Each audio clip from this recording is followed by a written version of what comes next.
have such sights to show you.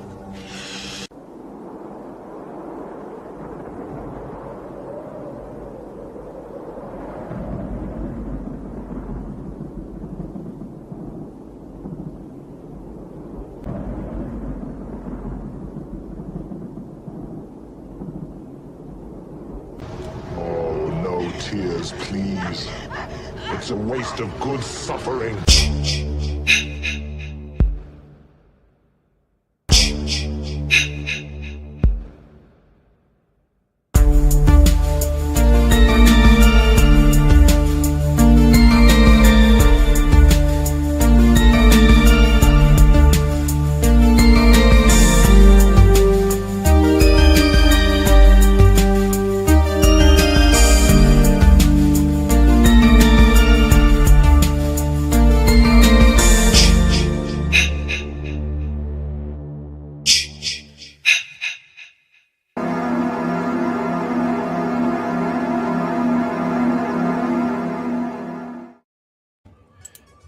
Hello, everybody, and welcome to Tuesday Night Terrorvision. I am your host, Pete, joined by the one, the only, gasp! It's J-Man. Hey, how's it going? I just love doing that. Yeah, it is fun, yeah. It is. It's fun to say, man. Yeah. But, hey, it's welcome, folks. It's good to be back. Shelby Oaks last week was an interesting movie. This one, I watched this with my wife. Oh. She kind of enjoyed Tenebrae. She watched Bird with the Crystal Plumage, Blood and Black Lace, Inferno. She's watched all these with me. So I said, hey, we're gonna watch an Argento movie. Do you want to watch it? And we watched the trailer. Now, the original theatrical, if I can speak properly, theatrical trailer to this is like 2.5 minutes long, and it gives away a lot. Oh no. It gives away a lot, but I don't think it hurt her viewing of the movie. I think what hurt her viewing of the movie was the movie itself. She did not like it. Okay, so she didn't like this one. Yep. No, she wasn't a fan of this one. That's not to speak of my enjoyment of it.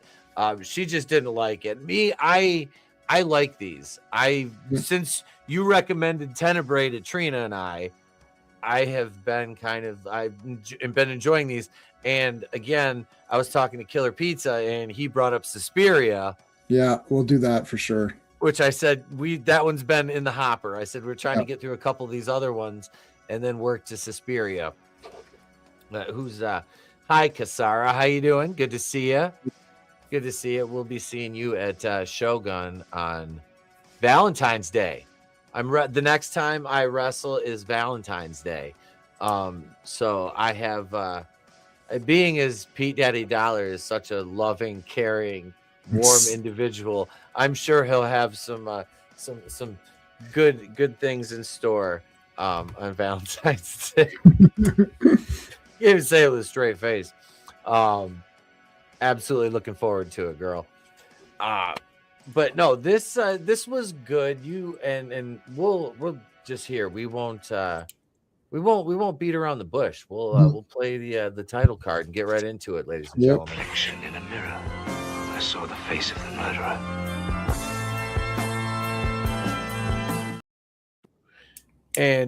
But David Hemmings is the main star of this, and he is a jazz pianist who investigates a series of murders performed by a mysterious figure wearing black leather gloves, which we all know is a trope in these: the trench coat, the black gloves, the hat, even the hat. There is wearing the fedora. Oh man, this was so just Giallo beat by beat. I love it. Yes. I love looking at these and seeing the different things. He wasn't really a stranger in a strange land though, because it was kind of. He is technically, because I think there's a line where he says like, "Oh, I was born in Britain or something, but like I'm from America." It's a little bit So it is technically, though he fits in better because he has ties. Usually it's like a guy who's just there completely. Yep. So he is technically a foreigner, and he is an amateur sleuth because he gets involved in it, and his skills in his day job don't help him. Right. Like usually that, like whatever the person is doesn't help them. Make sure yes, hit the like button. Thank you. Hey, Killer. Oh, is that Killer Pizza? Hey, yeah, how's it going? Pizza. Good to see you, brother. And but this is important because it's got Goblin. This is Goblin's. Yeah, and you can as soon as it started, you're like, oh, here we go. Okay, speaking of the score, before we get into the movie, yeah. Speaking of the score, all right, there's only one portion of it I had any problem with, and that's during one particular scene in the movie where the score just goes absolutely batshit crazy. Right. It's just like, I was like, whoa, like I know exactly what you're talking. I know exactly. I knew you would. You, if anybody, would know. Yeah. Okay, so that was the only problem I had, and it was just like it carried on. It insisted upon itself in that moment, in that scene. It was like, other than that, it was Goblin. It was fucking awesome. Yeah, like it really was. Like, but that's the only problem I really had with any of the score, was just that one little piece right there. If they could have just tone that down or turn it down a little bit, just a little, or shorten that, like, or just not even have done that. If they would have just not even have done that and just played an extra riff or some, you know what I mean, like something, it would have worked better. But that's the only issue I had right there. That was it. No, and then they come back for Suspiria, which is the next. So I think Suspiria is the next movie, 77. And then it's Dawn of the Dead, which is also Goblin. Inferno, which we watched, Tenebrae. We're almost we're only doing the Dario Argento Giallo movies because he's done other movies like in between this. He's like, oh, I don't want to do these Giallos anymore. He did like some sort of like war comedy hybrid movie, and that just bombed. And they're like, okay, let's just go back to okay, Deep Red. So this is the one. I'm in a Giallo Facebook group. Mm-hmm. This is considered the best one. So I chose Tenebrae. I chose all the other ones first. I chose Tenebrae because I like Tenebrae more. But I also like this movie. But my problems with this movie were fixed. So I was telling Pete backstage. So I have the 4K, of course, because I have everything. So, but I didn't realize that this also has a 2-hour and 5-minute version, which is like 20 plus minutes longer than the one that you just watched. Mm-hmm. It fixed most of my problems that I had with Deep Red. However, it fixed those, but brought new ones in. But not enough for me to not like the movie. I love this movie, and it's going to get ridiculously high score for me because I just love it. So it's tough for me. All of these Giallos were I watched them in the most impressionable time where I was in film school, like studying the shots and photography and all this stuff, watching these movies, making my own. And the first movie I made in university was a Giallo. I had the coat, the gloves, I had a mask and have the hat. I didn't even know I made a Giallo. What was funny was we did the movie. And my buddy after me, he's like, oh, he goes, I noticed that you really took to heart, the Dario Argento's. I was like, what are you talking about? He's like, your movie. I was like, oh my God.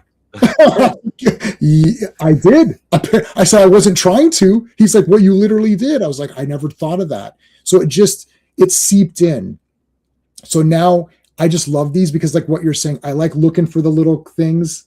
Oh, there's that. And then sometimes they swap them around. It's not exact, right? Like in Tenebrae, they swapped it where the two killers. Yep.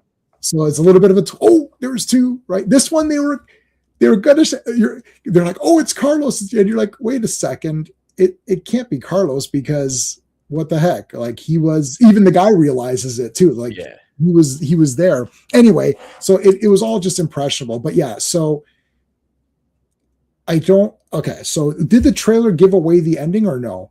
No. Okay. So did you guess? Were you able to guess on this one or?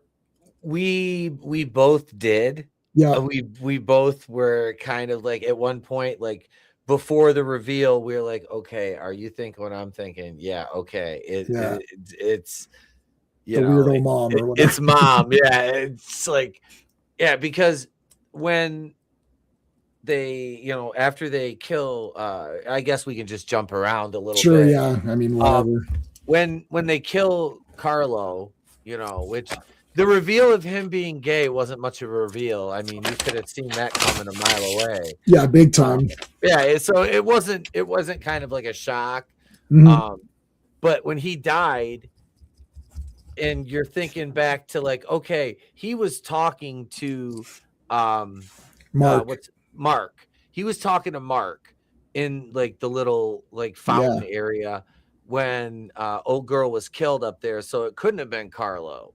So who did that leave? And it's like, who would have been the only other person? It's mom. Right. That's yeah, only yeah. He's covering for it, right? He's trying to like. Yep. Now I got to say that Carlo got a pretty awesome death for his troubles. Oh my God, it was fucking savage. That has to be one. I'd forgotten about that. I was like, oh yeah, he gets hit by the car here. He gets hit by the truck, but then he gets caught up, dragged, smashed around something, and then a car runs over his head. I was like, yeah, okay.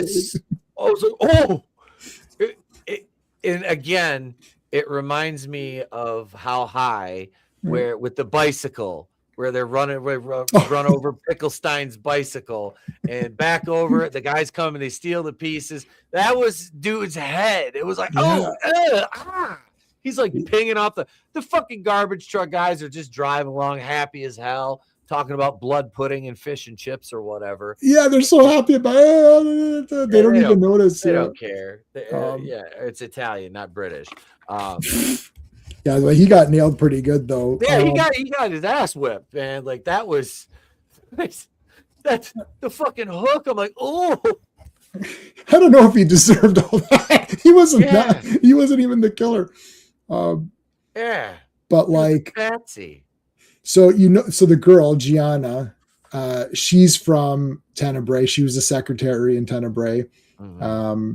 She'll be in Suspiria. She's in all the movies. I think she was dating Dario Argento for quite a while as well. Yeah, she's gorgeous. Like she was absolutely like beautiful. She's awesome. Yeah. And so what's cut out, what you didn't see, basically the 20 minutes is a lot of their relationship. Okay. So when she gets stabbed, it's pretty crazy because she's almost an equal person as he is. Like there's 20 minutes more footage of him and her. There's a lot of extended scenes where they're talking and they're poking fun at each other. And they even showed a little bit where they're like, he's like, oh, men are much stronger and all that. She's like, really? Let's see if you can beat me. So that kind of playful. That was funny. That was funny as hell. That was funny, right? That made me laugh. Like, yeah. So there's more to it. And you could tell that she definitely likes him and she's being a bit of the aggressor. Mm-hmm. So it plays on the mom is also the killer. See, he's done this many times now, even in Tenebrae. They play with it a little bit, but then Bird with the Crystal Plumage is full on. That girl's crazy and she's the killer. But they have to have psychological damage or something. That's another trope in these movies. The killer is someone who's suffered in some way and now is projecting that. And it's more about the style. Hey, Havoc. Hey, HBO actually had sports movie channel called Prism. Sometimes they play a movie. Tell you the wrong was coming, different name. Tell you the wrong movie was coming off the different. Okay, I guess. But like, it's more like it's not even really about the mystery because usually 5 seconds after the mystery is solved, the villain gets killed, and then the credits roll. And I think this is the first one of the abrupt endings. It's like, okay, the killer's dead, it's over, and here come the credits. You're like, well, okay, well, hold on a second. Like, give me a second to process what happened. Yeah, that shit happened with the quickness in this one. There was no time to think at all. You're like, wait a minute, what happened? And then they just mentioned, oh, Gianna survived. You're like, okay. But like when you watch Suspiria has the most random abrupt ending that I've probably ever seen, except for maybe No Country for Old Men, where they just cut it in mid dialogue or whatever. Yeah. But like Suspiria is crazy like that. But this movie has all the tropes. So people love this one because it has all the tropes, and you can just point them out as you watch. Oh, there's that. And the cinematography on this is awesome. I was gonna comment on that. Yeah, go for it. There was a lot of shots that were framed so well. Just the blood effects. And I'm not even talking the main shots. A lot of it are like the street scenes and them walking and establishing. It just looks so good. But honestly, like the kill scenes with the weapons, the close-up glamour shots on blades and stuff like that, it looks great. Like the first cleaver wound to the psychic, like that was really cool. I dug that because they showed that one in the trailer, and then she goes neck down on the glass. It was a gnarly death. That scene in the opening, like her here's I'm on the scene right now where she just beat his ass at arm wrestling. That was funny. Well, because he was making such a big deal about it. It's like what he should have said was, on average, men are stronger, not particular, because she beat you, right? It's like you got to say, on average, men are much stronger than women. But if you take, obviously, the strongest woman could beat the weakest man.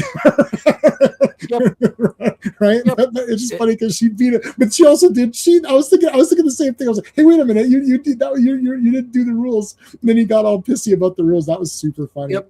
Oh, it was fucking hilarious. It was, but no, they led right into like him with that first kill. You know, the street. And again, those scenes, they look so good. Like the window shot, like up from the street and then down at him. It is the hallway shots. That's another thing.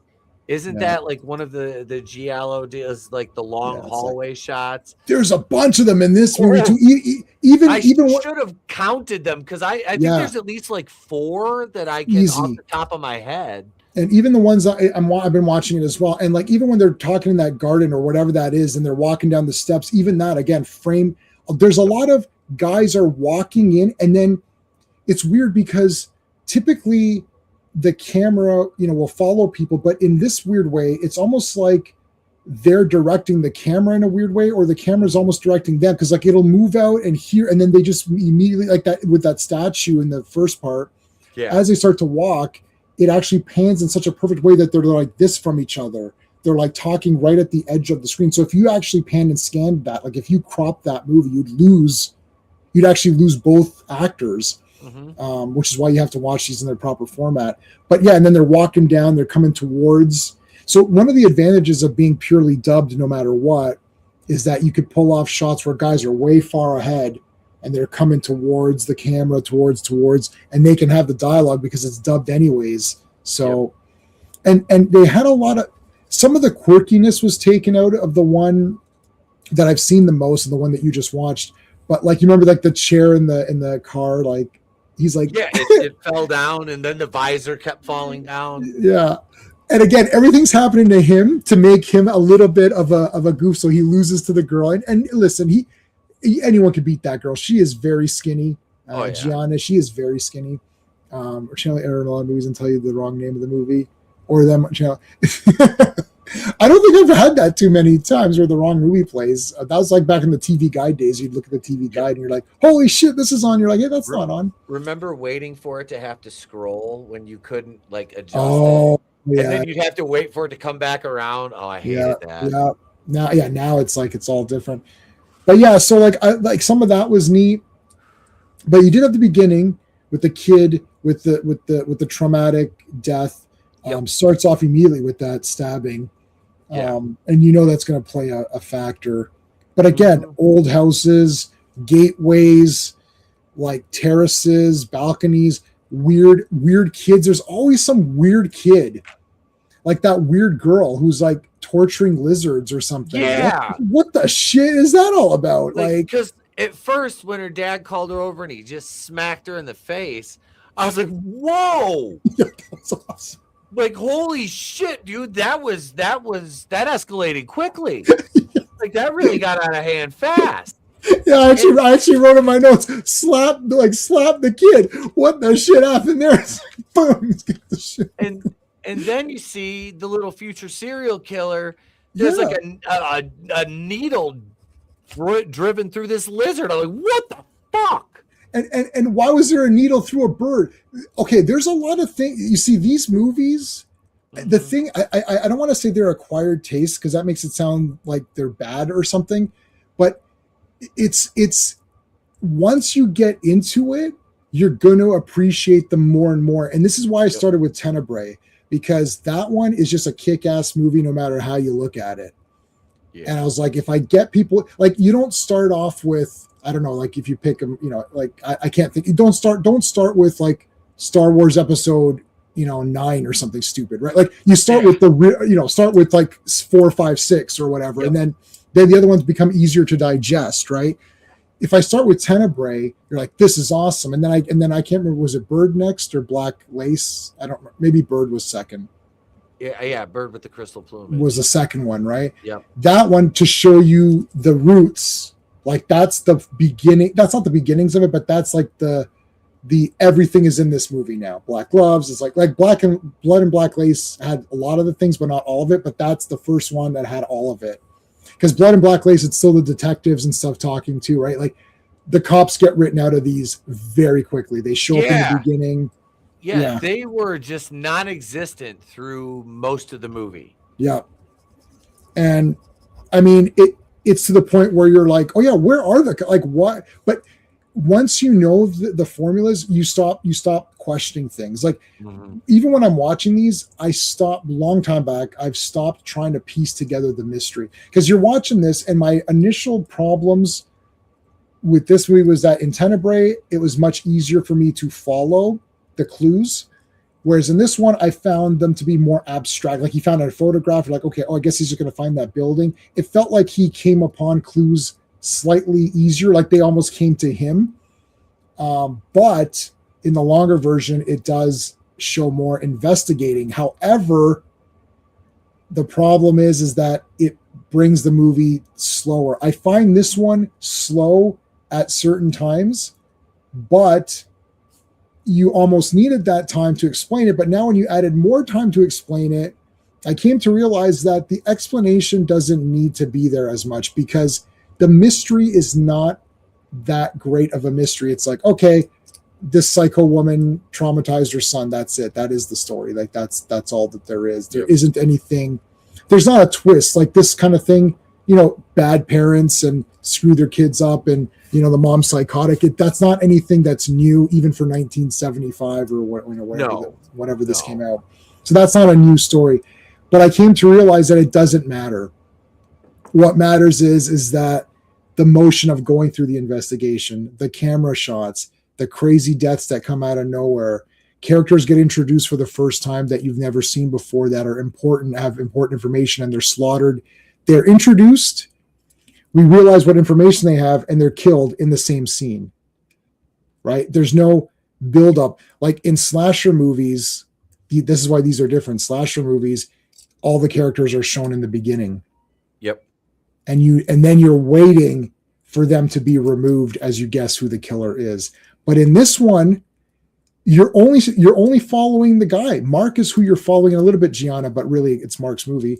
And when you're introduced to people, they get killed off, but Mark's not even there. Like he comes upon them after the fact, right? So it's weird. The investigation starts right away in these movies, but the reveal is quick and then it's over. Whereas in slashers or mystery slashers, because we know Jason, but like let's say when Friday 13th Part 1, you don't know who it is. That is the reveals at the end, and then it's a long explanation, right? The whole, like the end of Friday 1, it's like that whole scene is long, and she talks, oh, Jason was my son. They weren't paying attention. It's this big exposition of all, which explains everything that we've just seen. Whereas in this one, so it was you. Yeah, I'm crazy. Okay, she's dead. And the credits. Yeah. Okay, whoa, what the shit? Because it doesn't matter.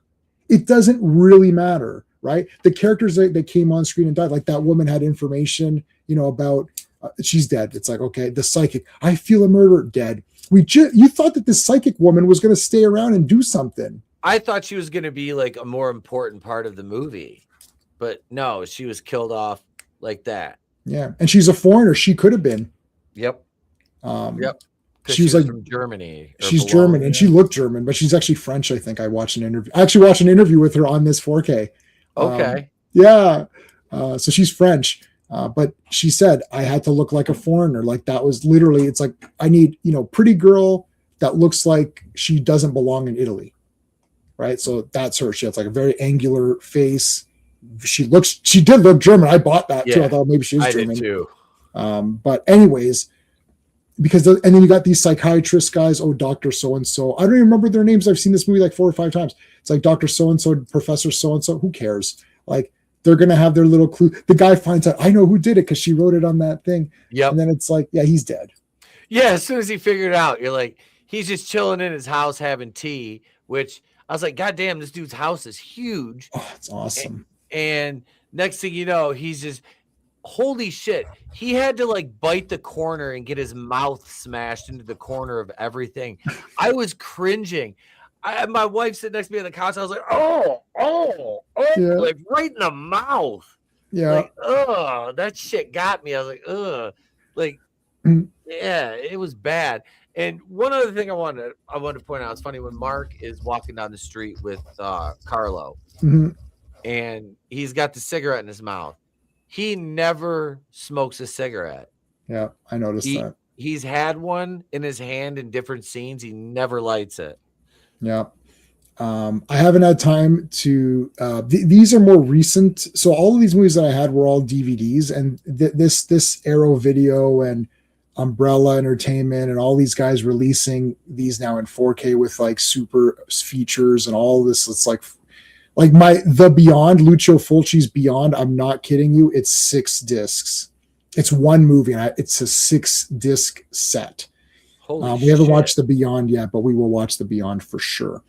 That's a fucking awesome I've never seen any Fulci, so yeah. Oh, you need to get accustomed to this because all of the extreme bits of this are more extreme, and so the nudity and the sex is more in his, the gore and violence is more in his. So everything that you see in these, it's just heightened in his movies, like to the point where, like, I'm not sure if your wife might just be like, yeah, I'm good. Right. Like I'm good on this one. Right. It's not Terrifier levels, but Damien took more inspiration from Fulci than he would have taken from Dario. Right. Based on his, lineage or whatever, right? Because like, yeah, his movies are more heightened violence, but there's some really awesome ones, and there's a lot of weird. I just got Don't Torture a Duckling, which is like this little boy, and there's like a nude woman right there with the little boy. She's like, "Oh, do you want to come over? I'll teach you about this and that." You're like, this is like, how are they even filming this? Like, what is going on? But anyway, yeah, back to this one. I love that doll that came in, and it's so random. It just comes riding through. I was like, I wonder if was it Lee Wanell and was it James Wan? Wan, yeah, for sure. From Saw, like that's where they got the inspiration for that. 100%. And like the hanging dolls on the like the like, noose. Noose, like, yeah, no. You can see where people are getting this from. That's the other thing. Like now that, like, I mean, you've expanded just in these few movies that we've watched, your knowledge is now expanding and expanding. You're going to get to the point where you're like, I know where all of this is from now. You're going to watch, you start watching another movie. You're like, oh shit. Yeah. That's from Tenebrae. What? Like, yep. I mean, that's why you got to do these. You got to go back and like, and watch some of the, it's great to watch some of the new stuff and be like, that was cool. But, yeah, some of these are like the inspiration, and like clearly saw that was Billy. Like, I mean, that doll is Billy. And we talked about this. It's been like a couple movies in a row that we've been hitting these points where it's like, oh shit, well, this came from this, and this is where, and I love that, especially when it's like a Giallo movie that is clearly influencing like American filmmaking.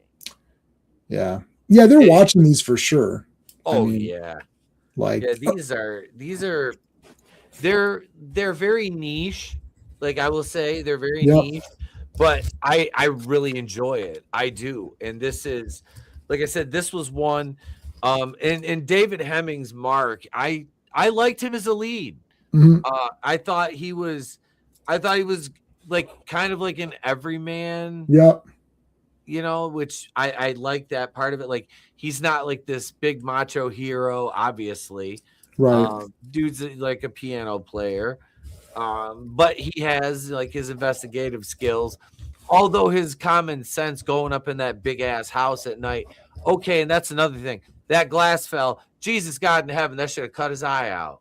Yeah, I was like, oh my God. Like that was gnarly, and it only got it's like tis but a flesh wound. Yeah, I've heard worse. But they did. But you said it. They set him up because it's an old woman who's the killer. So they have to make it plausible that she might be able to somehow defeat this guy. So they showed skinny Gianna beat him in an arm wrestling thing, and then they tried again, and she kind of won. But I don't know. So he's not making the right decisions. He's friends with someone who's in that plays for that team or whatever. So he's a little bit in it. He's not too, so it's like he's a bit soft. He's a musician, he's softer. And that plays a factor in, maybe this woman is this mom is obviously a hardcore bitch, right? Like, and I love that she's saying the names wrong too. Mm-hmm. It's you, Anthony. It's like, no, my name, or was this like, no, that's not my name. You're an engineer. Yeah, you're an engineer. Sorry, you're an engineer. Yeah, it's like I'm not. And that's you talked about him being soft. I don't mean to interrupt you, bro. Yeah, no. I wanted to make this point though because he Carlos says it to him. He goes, he said something about politics, and he goes, we're different classes. He goes, I'm more the proletariat, and you're the bourgeoisie. I was like, I just call him a commie. Right. That explains why he's soft. Right. But no, I was like, he did make a point to say that when they were talking in the street. And I just kind of like, he called him bourgeoisie. I'm like, and it makes sense though. It makes sense because he even said, he goes, your music, you're more for the art of it, and I'm like, yep, that makes sense. But yeah, so it does lean into his character traits more and who he is. I thought the other doctor, the guy with the long hair that bit the corner of the fireplace there, he looked like what's his name? Jesus, from No Country. You mentioned No Country for Old Men. Javier Bardem. Shukur or whatever. Shukur. Anton Chigurh. I was like, he kind of looked like Anton Chigurh a little bit there. If he shaved his beard. But no, that the other doctor nothing ever happened to him though. He seemed slight, I don't want to say useless, but he seemed like he was just there to be there. Like, like he's just there as another professor. It's like, well, I think it could be this. Well, yeah, okay, thanks. Like, nothing of you said or have said is of any consequence to the story. Right. You're just a plot device, basically. You're a set piece. Right. Yeah, you're just there to be. Yeah. Even in the beginning, they did. The thing is, it's like these movies are older, and you have to know the region. So in the beginning of this movie, when I first watched this, I remember this when I watched it again. And I've seen this probably like 4 times, not as much as Tenebrae, but decent amount. So this is like my 4th viewing, and it's my first viewing of the full version. But in the beginning, they showed the scene, or they cut in between showing the toys and the marbles and the doll and whatever. And they cut the trauma in, and it's very difficult to tell. Is it a little girl that's seeing this, or is it a little boy? So that also plays into it because we see that he ends up he's gay, but that also it's part of the story, but it misleads you because you're not sure who those people are. Typically in a movie, they would show a scene and then they would fade out, and then they'd fade into the person whose memory that was, so that the audience is like, oh, that's that guy, right? But you see, Dario doesn't. They don't do that in these movies. They kind of throw you off because you're like, wait, what? So it's like you just saw this random scene. You're like, well, what the shit was all that about? And you're like, oh, I guess they'll start to explain that. And then they just don't. And it's not even addressed until he finds their old house. And not even then he starts scraping the plaster away to see that someone had colored over it. And as he's revealing that slowly, you're like, what the hell is this now? It's like, oh shit, that's creepy and weird. Like, what was this drawing and why is it randomly here? And so because all you see is a little bit of color peeking through it first. These movies are all style. They're not all style. They're style. They're all style and a lot of substance. Not all substance. There is stuff going on, but it's so much style that you lose yourself. Like, I tend to lose myself in it, and then once a murder happens, you're like, oh shit, that was crazy. Because the murders are always extreme, and they always come like boom right there. Like, oh shit, here you go. As soon as someone's alone. And the other thing too is like these killers go to their house. This is another thing that I noticed too. Slasher guys usually take opportunities, right? Like if you think it's like, oh, they're alone. Okay, I can get them. This killer in a lot of these, they're going to the person's house. Even in Bird with the Crystal Plumage, the person's at home, maybe in their nightgown or getting a tea or something, or sitting down. This girl's, like getting in the shower. I'm watching where the girl gets her face burnt in the water. Mm-hmm. And it's like they're just at home. So the killers have to trek out, to the person's home to get them. So it's a lot of these home invasion murders or whatever. And I think even in Blood and Black Lace, all of them are like that. Tenebrae. That's kind of interesting. I don't know. There must be some hidden, I don't know, like even you're not even safe at home. I don't know what there's some kind of subtext going on. I can't really figure it out, but like it's in all of them. I never thought of that. It's like, every single one of these movies has this. So it definitely means something. Yeah, you're not safe at home, or the killer can strike at any moment. It also throws the audience off guard too. Not if you've seen these movies though. Now that you've seen 5 or 6 of them, you're gonna, like, anything that I show you now is just gonna be like, yeah, I saw that coming. I know it's I know what's gonna happen here, right? I'm at this spot with it's funny. Her name's Amanda Rigetti, which is the name of the actress. From Friday the 13th, 2009, and she was also in the OC. But the Rigetti woman, she lives out in the middle of nowhere. Like, she's out in the country. And so this is like the woman is going to great lengths, and it's in the middle of the day. Like, she fucking broke in broad daylight, and it's like, it's never explained how she got there. So does she teleport? Is she a Deadite? She teleports. She hangs those dolls. She has time to set up a doll. Again, all of these movies, we watched Inferno, which is not a Giallo, but it's sort of adjacent to it. It's like a supernatural. That one's supernatural. You're right. But I mean, these are supernatural anyways, because the killer is doing things that nobody can do. It's not even like Jason. Like, I know, like, well, Friday the 13th Part 1 is realistic. Okay. But then later they start to get, as you progress, they get more crazy. But these are all dreamlike movies. They're all weird. Again, I'm watching it now. Now she's laying there dead, and he sees the mirror, and then he's in front of the mirror, and you see the body, but then you cut away, and it's like a top view, and now you see them this way.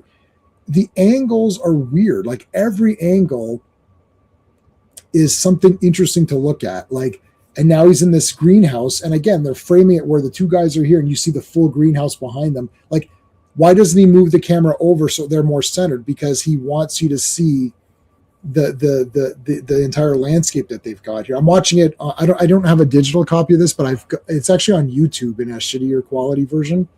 So I'm watching it off of YouTube. I got it on Shudder. On Shudder, yeah. So that should look pretty good on Shudder, right? Yep. It was a very clean copy. Yeah. But yeah, again, telepathy. They talk about, in the beginning of this movie, they're talking about telepathy, psychic powers. They mention insects. That he says insects. The reason why this is important, insects can communicate, right? because later with Phenomenon with Donald Pleasance and Jennifer Connelly, that's Dario Argento made a movie with the two of them in it. So it's Donald Pleasance and Jennifer Connelly, and she can control bugs, and they're chasing the killer, and she can use the bugs to like help her out or whatever. The movie was called Creepers in North America, but it's actually called Phenomenon. We'll do that. Yeah, we'll do that eventually. I think that's the one with an Iron Maiden song in it, or it could be opera that has Iron Maiden. I don't remember. Okay. But it's Donald Pleasance and Jennifer Connelly, so that's kind of a neat one to watch. I remember watching it and thinking, yeah, it's okay. Like, I think once you've seen Tenebrae and like Suspiria, Inferno, Bird, and like that one's a bit. I think that's a tamer one. It was trying to be more marketable because it's got Donald Pleasance and Jen Connelly, so they're trying to market that one a bit more. To everybody, you're like, just do your thing. Right. It's more, it was an attempt at a mainstream type. Yeah. Which, I mean, I guess that's okay. I mean, mainstream Argento is still better than, whatever's coming, whatever slop is being served up now as, horror, right? So, horror, quote unquote. Right. But no, I was laughing too. Because he's like in that house and he's scraping off the plaster. I was like, damn, I was like, he didn't even rent this house. He's in there just fucking up the drywall. I love it. I know. I thought that too. And you know what? It's funny because when I first saw this movie, I wasn't a homeowner. And, and as you watch, sometimes you watch these movies and you change your. I'm sitting there, I'm like, wait a minute. If that was my place, if I was trying to rent this house, I'd be pissed off. Like, what are you doing? Well, yeah. Then he busts through that wall where the window, because like, I was trying to figure out because he went and he tore that page out of the book in the library, right? Which was a picture of the house, right? And then he keeps looking at it, and I'm like, "What the hell is he looking for?" And then he's like, "The window." Yes. So he busts through that, and then he drops his flashlight, and then he mysteriously has his flashlight back. And I noticed that. I think he went down and he had to go down and get it. Yeah. Yeah. There's a few things like, remember when he discovered the girl, he came into her house and he's touching shit. When he comes out, so in the extended version, when he comes out, Gianna picks him up and she's like, did you touch stuff? She's like, your fingerprints could be all over there. And the reason why it amps up is that he says, you know what? The cops are going to think I did it. I've got to find out who's the killer right now. So that's why he's more desperate. So he starts doing more. See, again, the extended cut shows he's desperate. He's like, shit, I've only got a couple. They're like, well, it's like, they're going to probably find the body in a day. It's like they'll find it the next day because that housemate or whatever. He's like, so I've got to amp my investigation quickly because once they start searching for evidence and dusting, they'll find fingerprints now. And Gianna's like, well, your fingerprints aren't going to be in their database. He's like, that's true. But he goes, they do know me, so they might question, right? So he's like nervous. So he's like, I want to amp this up or whatever. So it does explain, it doesn't really matter. It's a movie. So you're like, okay. See, that's my thing. It explains it, but then I realized that it doesn't really matter. It just drags the movie down because it's not really about a mystery. It doesn't matter. Like, I love this movie knowing that it was the woman. Even if somebody watches this and says, oh, they gave it away, it won't matter. Like, right. It's the music, cinematography, the tension, the angle, the camera shots, like, it's the experience of going through it. It's not so much like, wait a minute, how did this plot detail work out? I don't get it, Mm-hmm. Like the painting on the wall, it was like her face, which I thought was kind of a cool. It was a reflection of her face. Did you notice I guess they showed the face in the trailer, right? Or no? Yeah. I thought that shit was pretty cool. I was like, Yeah, she's like right there, and because that other painting had all those faces, you didn't really think too much. It's like, okay. No. Yeah, that was cool. It was a neat little detail they put in there. Yeah. But yeah, it was pretty neat how you have all like they lay everything out. And yeah, now that I look back on some of the movies we've watched, I was like, yep. And I did that with this one too. I was like, as soon as somebody was isolated, I'm like, yeah, they're dead. Yeah, like, dead. Yeah. Yep. Like dude's getting ready to bite every surface of his house right now, like a fucking rogue toddler. Yeah. I was like, yep, he's alone. He's gonna die. Like, hope you enjoyed your last cup of tea, sir. Yeah. Well, he also figured out the killer. As soon as See, the thing is that how did the killer see again? It is supernatural. How did the killer know that he found out who the killer was? Yeah, she wouldn't have still been lurking around the crime scene at that point. Right. But it doesn't matter because that's not what it is about. And I think a lot of these foreign movies are like that, not just Giallo, but anything. Like you're either into it or you're not that into it, right? Like my wife has seen, she's seen me watch. She's like, oh, these look kind of cool, but it's not for me. Right. And then, a couple of my buddies, that's why I warned you about the dubbing. First thing I said was, okay, just to let you know, it's dubbed, because I got a couple of my buddies were like, wait, why is it all weird? Is this dubbed or something? It's like, nah, I can't watch it. And it's just like shut down. Like I can't get into it. Like it doesn't bother me. It doesn't bother me at all. I'm used to it now anyways. So yeah. To me, it's part of it. I actually have the option. So the 4K comes with Italian movie, with the Italian language and subtitles. Hey, Draven. I actually don't use because my wife was like, well, why don't you watch it with the subtitles? Like, I don't like it. I kind of want the dubbing because yep.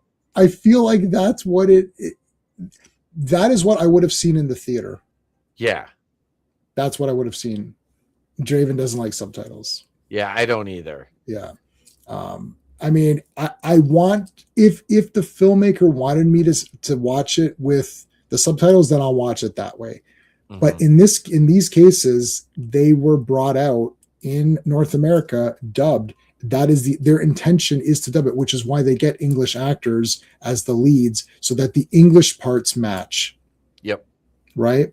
If I wanted to read, I'd read a book, but you wouldn't really read a book though, would you, Draven? So that's kind of disingenuous. So I read a book. Well, then go read a book. He's misrepresenting himself. It's like, yeah. Oh, I'm just watching here with this lizard. How do they do that? There's like a needle through the lizard. Is that real? I wonder if that's real. Back then, it probably was. I mean, did I tell you that movie Thriller where they actually stabbed the person's eye? Like they actually stabbed a dead corpse's eye? Oh, this is crazy. It's a movie called Thriller. Oh, you've seen, oh my gosh. Kill Bill? Yeah. Kill Bill. You saw Kill Bill.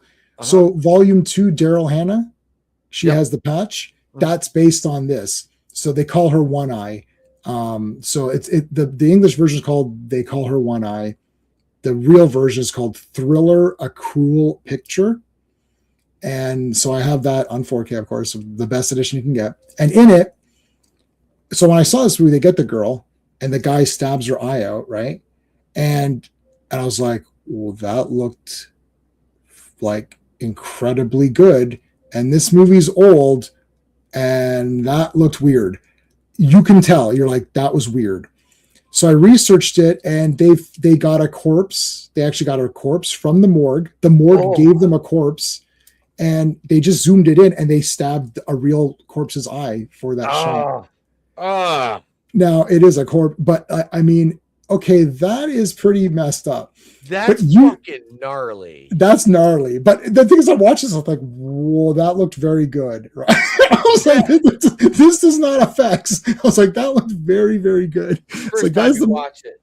First time you watch it, you're like, damn, that looked good. That looked good. Damn, that looked real. Oh, fuck. Yeah, that's probably real. Yeah, that's probably real.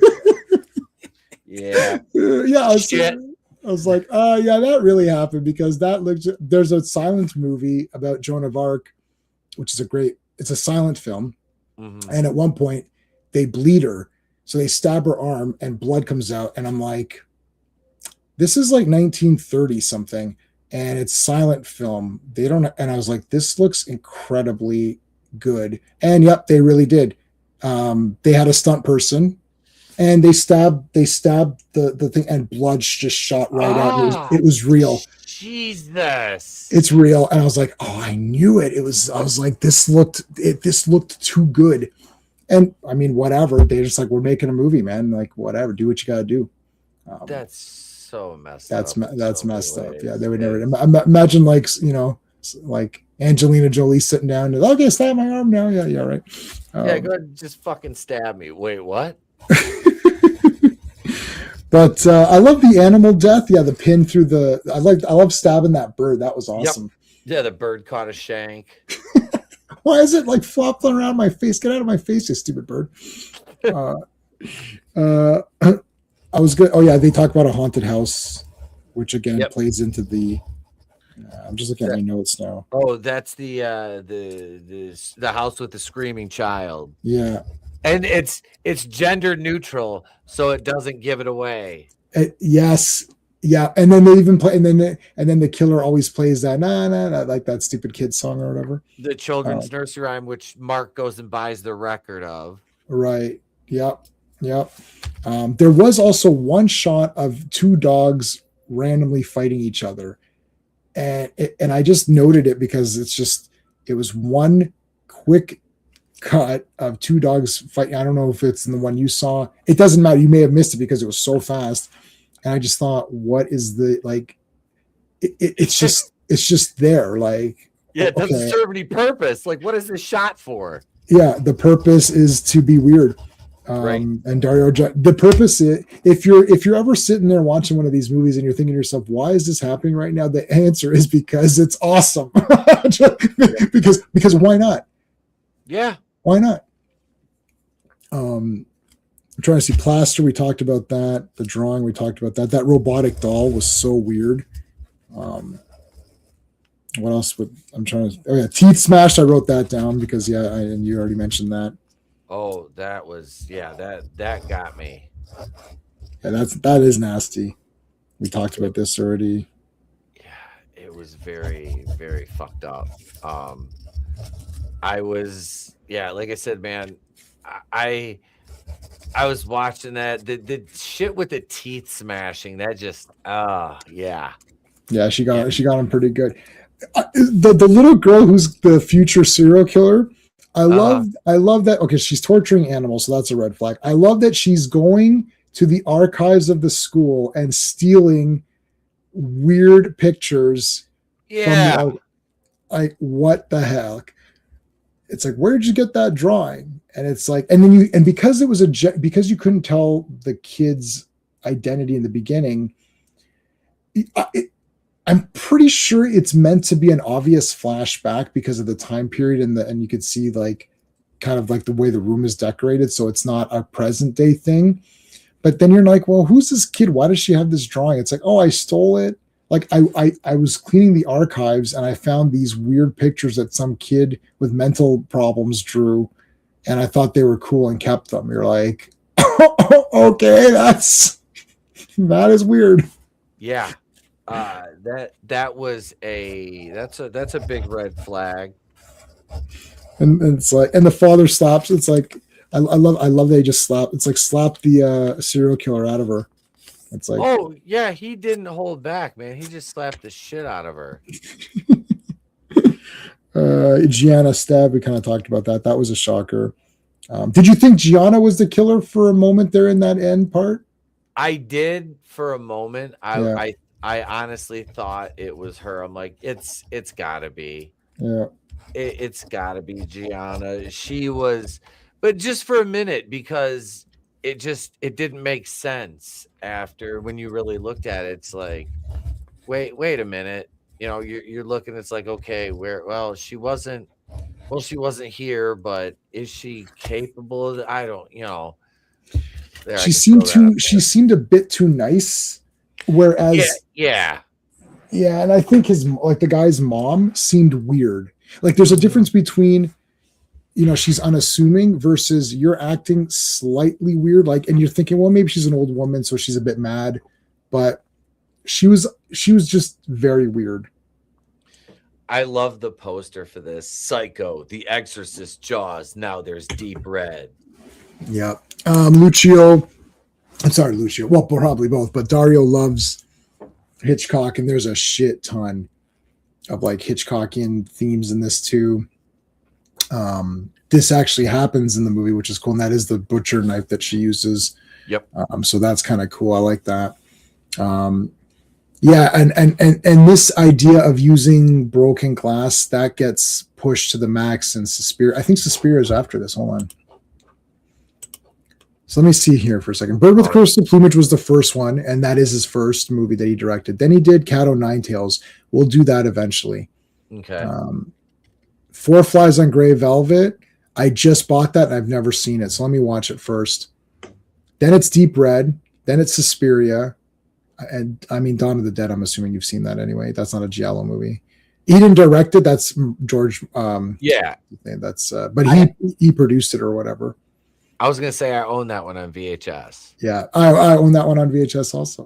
Inferno we watched, Tenebrae we watched. After Tenebrae's Phenomenon, and then it's the Demons movies, but he didn't direct those. Those are just like he wrote and produced those.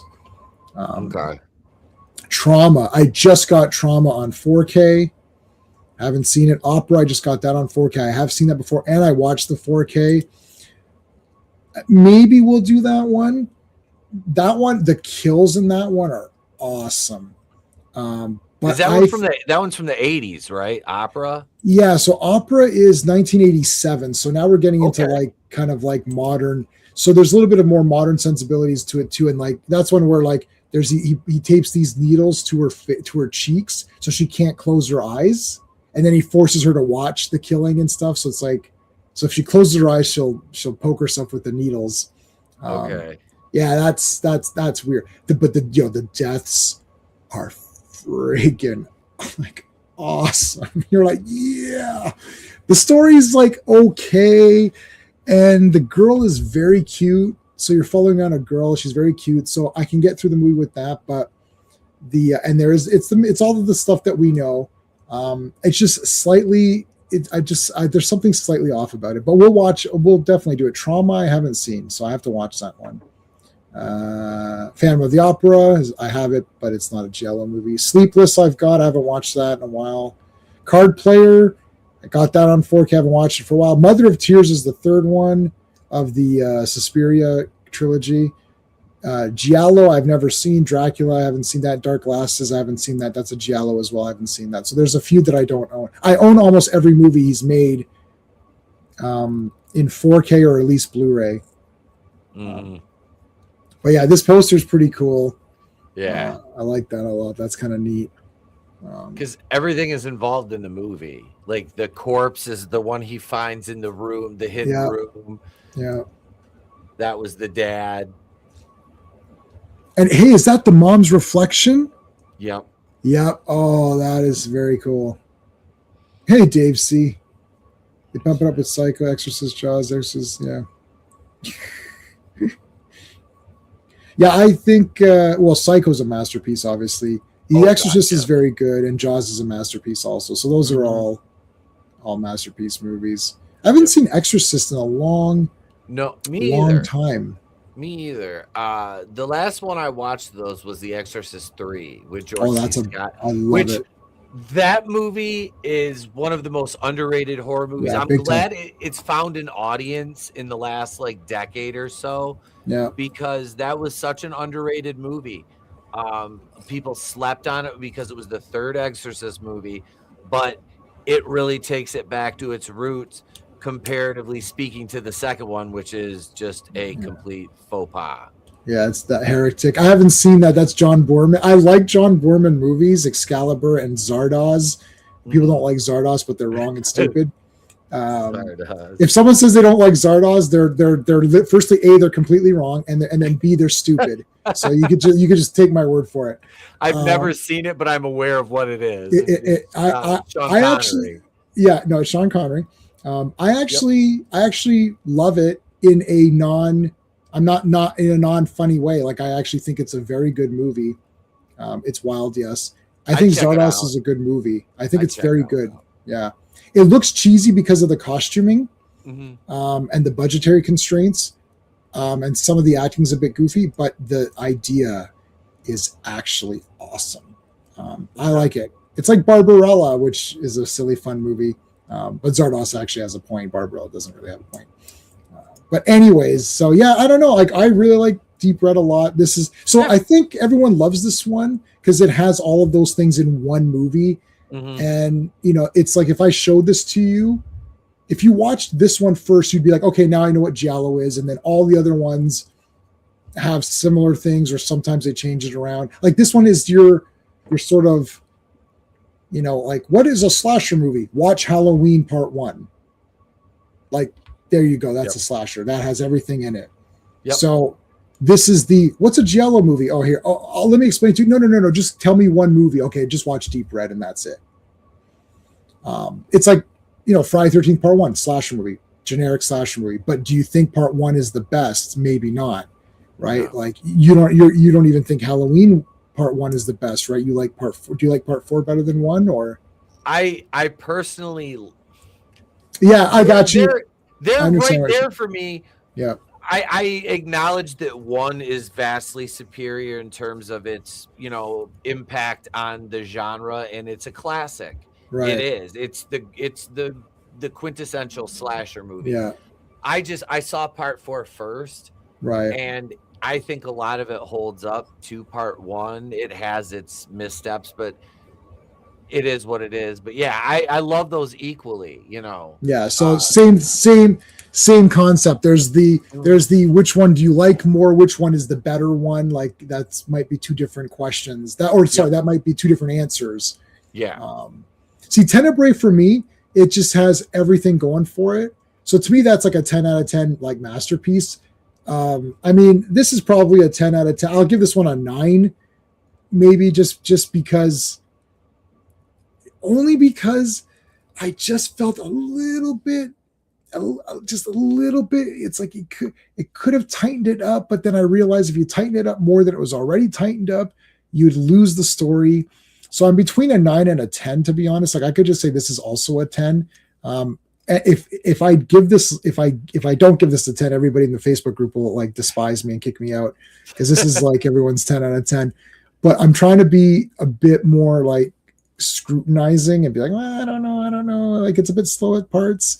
And I do like, I love that in Tenebrae that the writer is a second killer because that kind of came out of nowhere. Yep. Right. Yep. That was left field. That was super left field. But again, Tenebrae comes, when is it? How many after? Hold on. So yeah, Tenebrae is 1, 2, 3, 4, the 5th movie after this.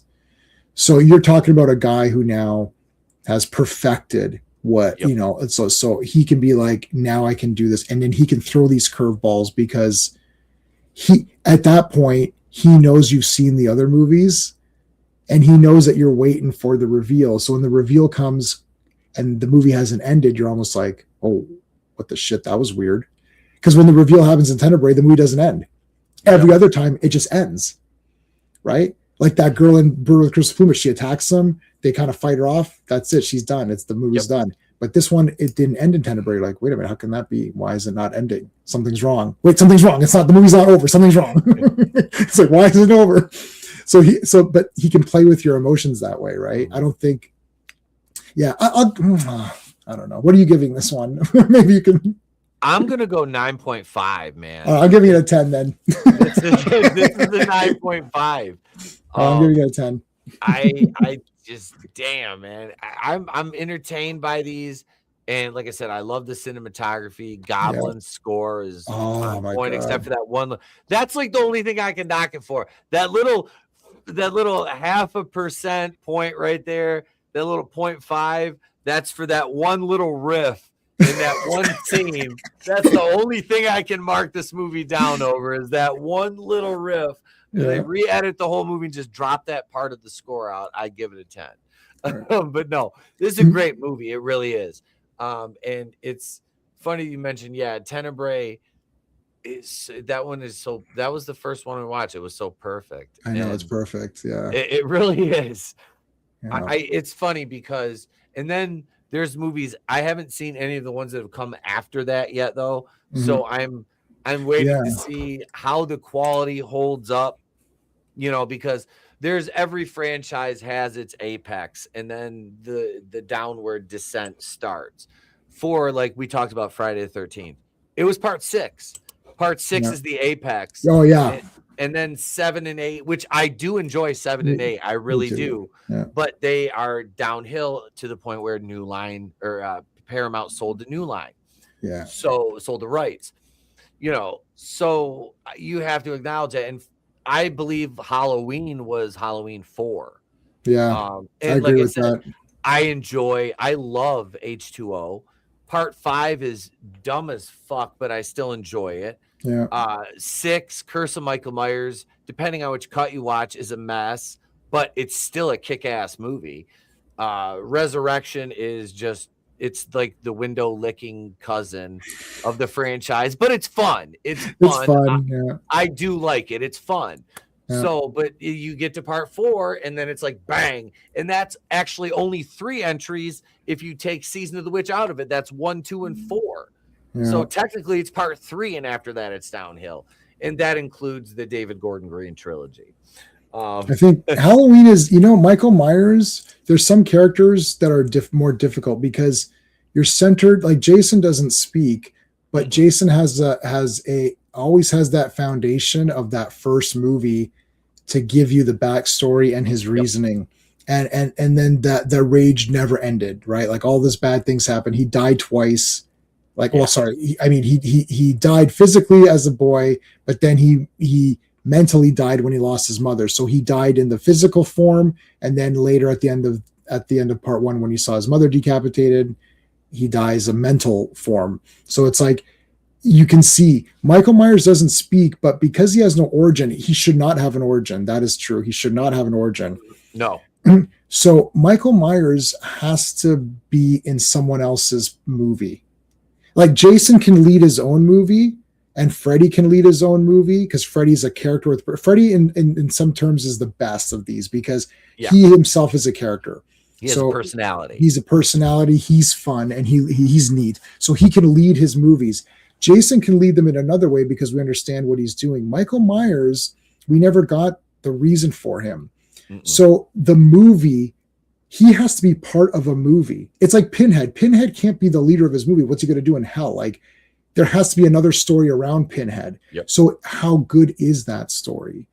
And how many times can you repeat it before you're like, it's like, okay, like 5, it's okay. Well, why don't we say he's a druid or something? It's like, oh, that's fucking weird. Like, why is that right. happening? Like, the Cult of Thorn. And it's like, and in part 5, they only introduced it. So it seemed neat. You're like, oh, this might be like, I remember seeing part 6 in the theater. I was jacked up. I was like, shit, yeah, here we go. Like, guys, there's like 6 of us that went. Like, it was like everybody I knew that liked horror. We took up like, half a row of the cinema. Mm-hmm. And we're like, oh, that was cool, I guess, but kind of weird. And like, Jamie's dead. What the hell? That sucked. Like, okay, I don't know. Yeah.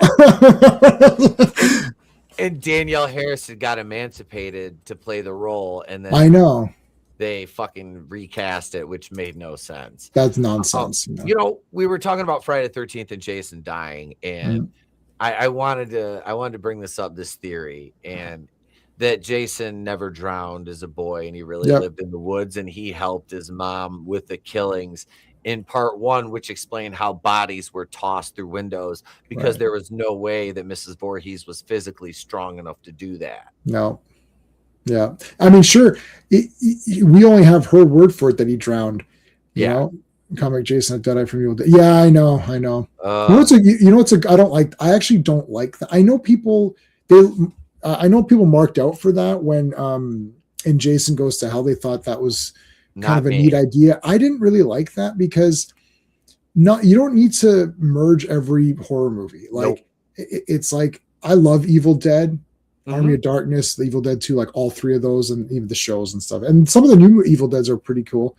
So I love Evil Dead. Bruce Campbell's like my ultimate favorite, whatever. But I don't need Evil Dead now in everything. Like, we're going to throw the book, we're going to throw the Necronomicon into every franchise to make it, oh, look how cool we are. It's like, you just, like, Freddy and Jason together is already a bit of a stretch, but kind of neat just because they're the 2 big icons. But I don't know. I don't like that. I did like, there was a Jason and Leatherface comic. I've heard of that. I have those issues, and that was neat because he's with the Sawyers. And then they turn on him, and they literally say Jason, like, he's walking away at the end, and it says, oh, Jason could have gone back and just killed them all, but he was just like, forget it, I'll just go back to the lake, that's where I'm supposed to be, or something. So it's kind of a neat comic.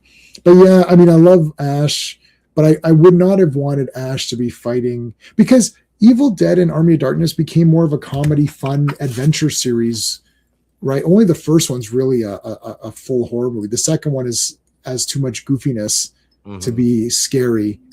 Even though I love Evil Dead 2. That's not a knock on it. It's just, I don't know. Did you like Ash? Yeah, I liked Ash versus the Evil Dead TV series because it had Bruce Campbell in it. I only saw a couple episodes. I didn't make it through the whole thing. Yeah, it's cool. It's Bruce Campbell, but it's more Army of Darkness than Evil Dead. So it depends. Some people don't like that. Like some people think, I wish it would have stayed horror, right? I didn't mind it. It's nothing that I was like I quit watching because I didn't like it. It was just something that like I was in the middle of watching it and then I stopped and I just never went back to it. Yeah, and I never saw season 3 yet, and I own it. Yeah, that one, like I said, that was a good show. Speaking of shows, we were talking Friday the 13th before we go. Crystal Lake is coming out this year. It's scheduled for release later this year. And they had an article drop on Friday the 13th franchise.com on January 7th. I didn't get a chance to do a video on this, but they were discussing the prospect of teenage Jason, a version of him appearing in the show. And this might lean into that theory that, he was helping her with the murders, which if they did that, I'm not even going to be upset about it. Because I want one season of Pamela, and then I want him to get right into fucking adult Jason. Right. I would love, like, this is the thing that killed me about when Brian Fuller had to leave because of the legal action and all that from the lawsuit. Which we covered here. If you guys don't know about it, if you're not aware, go to the Friday the 13th franchise playlist on the main channel page, and there's videos on that covering the lawsuit. And Brian Fuller had it laid out to where he was going to do, they had 4 seasons. They had 2 guaranteed. And if the first 2 were good, it was, pick up 3 and 4. And 8 episodes a pop, and they were going to redo the first 4 movies. One season per movie, and I'm like, that is ambitious, and I like it. And they had, like, I think we talked about before, the one episode he had conceptualized had a 45-minute chase scene, and everybody was freaking out. Well, that's boring, 45 minutes of a chase. I'm like, think about it. You only need about 90 seconds of the actual chase, and the rest of the episode is how you got there. You start out with a quick cut of somebody getting chased through the woods. You don't see the killer. You only see their feet, boots, legs, whatever. And then you see the person running, and they slip and they get back up, they're running, and cut to like, oh, this is like, 10 hours ago or whatever. You know what I mean? And then the wraparound is the end of the episode. The actual conclusion brings you right into the future where you are now, or the present. I think that would have been neat. I really didn't have a problem with that. I mean, they could have done the whole thing as I don't see, we don't know until we see it.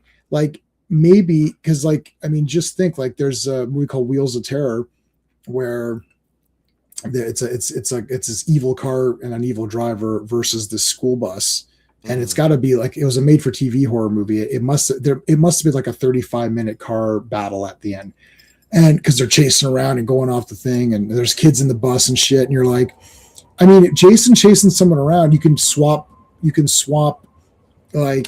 angles, like we go back to him, his POV, go back to her. You could have probably done something interesting.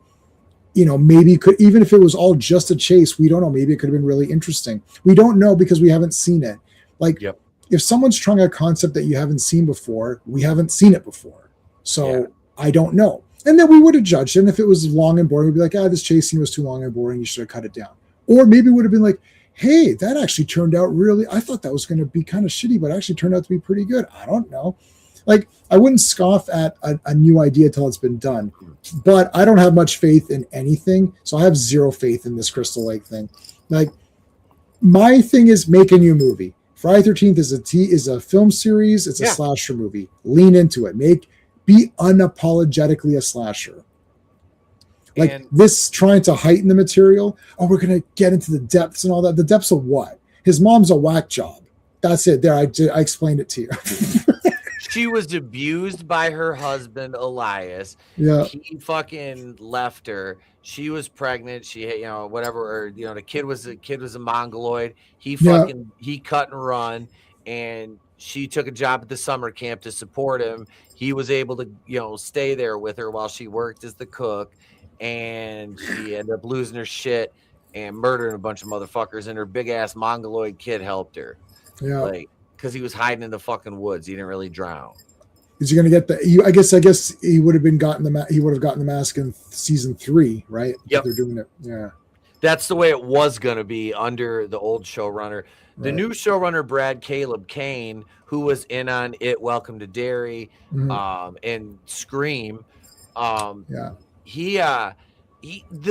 follow him on Instagram, and his the aesthetic he has for this show, set in like 1971, I think, it looks fucking fantastic.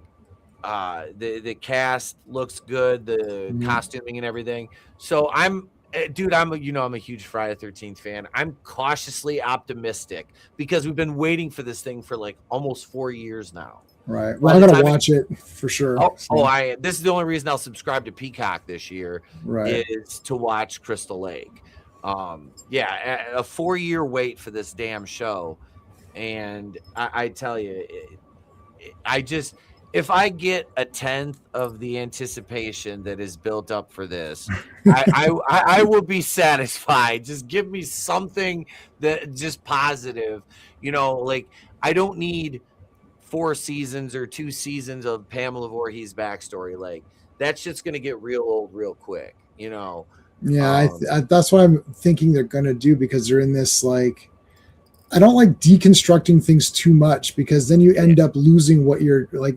It's like, what is this about? The essence of it. You don't. Yeah. And this is the thing too, and I don't want to short sell this. That Linda Cardellini playing Mrs. Voorhees. So now we have a hot Mrs. Voorhees, which that's not supposed to happen. Yeah, they did that with Aunt May and stuff. It's like that's not like it's like. And I like Linda Cardellini as well. Cardinelli, she's good too. But like, I mean, it actually is good casting in the sense of like that seems pretty cool. Yeah. But then they're gonna have to, I guess, ugly her. Well, I guess she'll look good when she's young, and then something will happen. She'll meet Elias or whatever, and then she'll look roughed up and get the short hair and all that. But like, we'll see. I don't know. I have to see it. Like. It's not even like even still shots or trailers. I need to watch the episodes. I will watch it all, and if it comes out to purchase, I will purchase it all because I buy all Friday 13th stuff. So I'll definitely watch it. I'll definitely give it a fair shake. I'm just not hyped up for anything. So if it's good, like I'm not hyped up for anything. Like I can't think of anything that I'm looking for. Maybe Terrifier 4 and like Godzilla, the new Godzilla, the Japanese one. I'm looking forward to that. Maybe Street Fighter and Mortal Kombat, just because it's Street Fighter and Mortal Kombat. Although the last Mortal Kombat movie was like, it was okay, I guess. There wasn't a tournament, but there was no tournament. I'm like, no, isn't Mortal Kombat a tournament? Like I don't understand. It's like I played every Mortal Kombat game in the arcade and every Street Fighter game in the arcade every weekend forever, till they left the arcade. I went over. I'm like, where's Street Fighter? We don't have it anymore. Okay, F this. This place is dead to me. I'm not coming back. So it's like. I know the games, at least the games that were in the arcade. So anyway, whatever. But yeah, so I'll watch it. Same. And I think we should review it. We could do that if you want. We should review the episodes when I wonder how they're going to drop them. Like if they drop them all at once, or if they're going to do like batches, or you know what I mean? Like we could do it however if they do it one a week, we could do it one. We can just do, because it's only going to be what, 8 or what did you say? 8 episodes. So we could do that. Could be Tuesday night. So Tuesday night television could be taken over by Crystal Lake just for those 8 episodes. And if they drop them in 3s or in 4s, we'll just do 2 episodes. Or if they drop it all, maybe we could take it. Maybe we could do the first 4 and the next 4. Yeah, like, I don't know. Yeah, we do it in 2 weeks. Do it in 2 weeks. I'm totally fine with that. I'm going to watch it no matter what. Same. So may as well. If I'm going to watch it, may as well. And I hope this show kept the original budget, because it had a budget of like $10 million per episode. Whoa! It was like it was an 80 or 90 million dollar budget. It was ridiculously high. No Friday the 13th has ever gotten that kind of budget before. I think if you combine them all, they don't. I think if you combine all the budgets and multiply them by 2, it would be. Let me look that up real quick.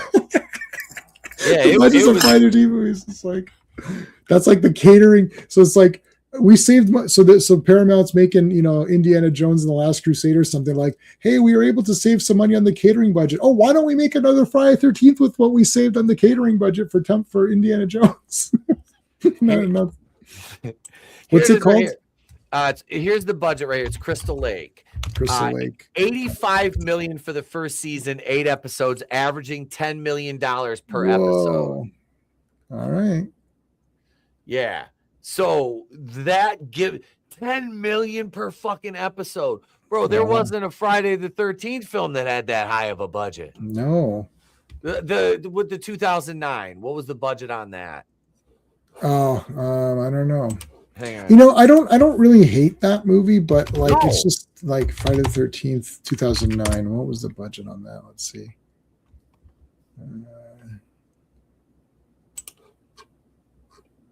19 million.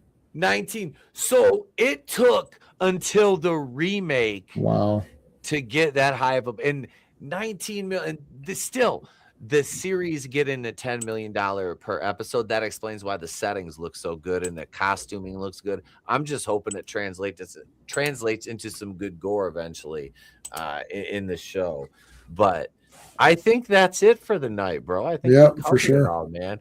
But I want to say thank you to everybody for watching. We appreciate you. What's this? The Friday the 13th. Oh, Angry Gamer, I'm gonna beat you up. That's heresy. That's heresy around these parts. I've got the Scream Factory box set. I have that, of course, I've got the original Paramount 8 set. And then I have that too. I have 1 through 6 on individual copies I've purchased along the way. I've got all the. I have 1 to 9 on VHS. Now, Angry Gamer's one of my viewers. He knows I always joke around, so it's fine. I'll beat you up on the next stream. No, I love Friday 13th. I've watched them all like 4 million times. Like, especially part 6, I watched like so many times. I did parts when I would go for Halloween. I wish I had pictures. I'd be Jason for Halloween, and I'd have the chain, and like I would go like the broken chain, like oh gosh, I love Friday 13th. I love Jason. He's the best. Like Halloween 1 and 2. I love Halloween 1 and 2. Yep. But Jason's the best, man. And I love Friday. I love all the nightmares. I love all the Halloweens. I love all the Fridays. I love all the Hellraisers, the Chuckies. I don't know, pick whatever guy. I love all those franchise guys. Like I said, Jason's the best. I always got my family portrait right here. That's great. Family portrait. Yeah, that's great. That poor kid. He went through a lot in that movie. In part 2, especially. Oh, yeah. But yeah, no, Jason is just the best. Mm-hmm. I don't know.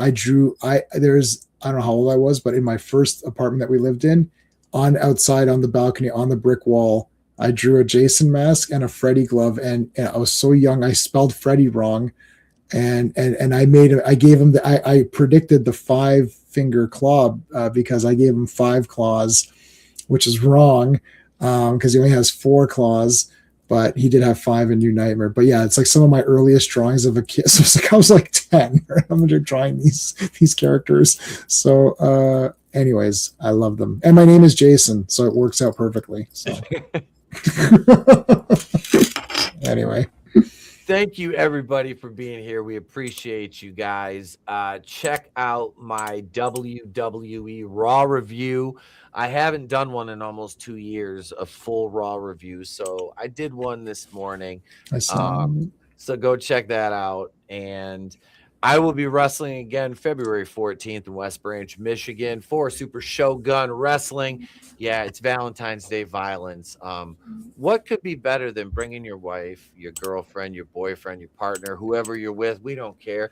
Bring them out to a night of wrestling if you're in the area. If you're in the state of Michigan and you don't come to the show, you're missing the bus. I'm telling you right now, bar none, best roster in the state, best presentation. And I'm not just saying that because I've been there for over a year now. No, I've been a lot of places around the state, and it is absolutely one of the best. Can you link I'll give it to you, Dave. Hold on. I should have it ready. Thank you, man.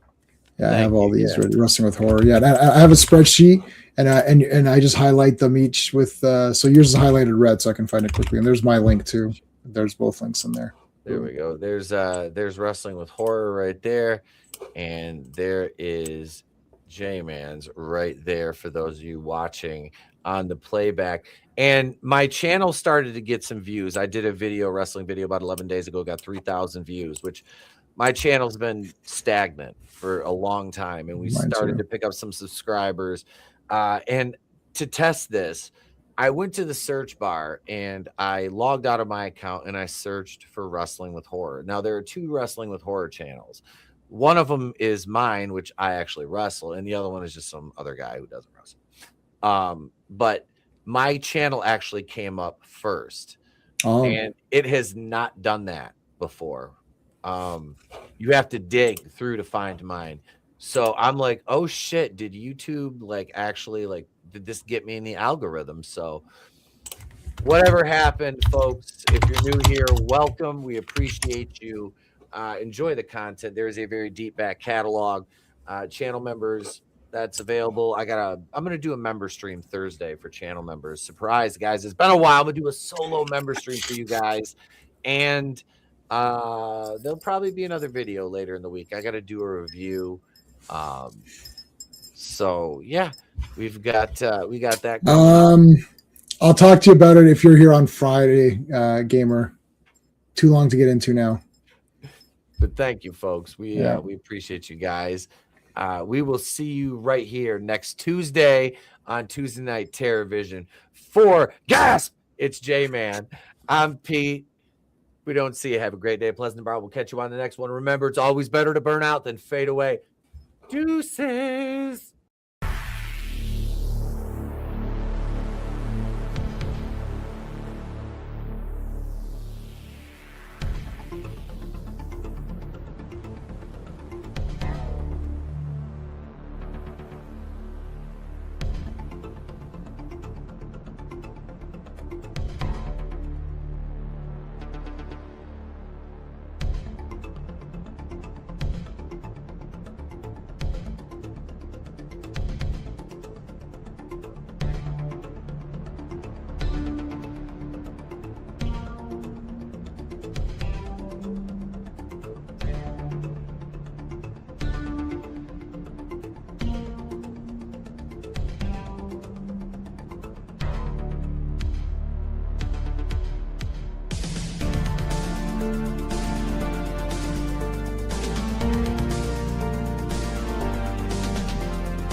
Patreon.com/wrestling420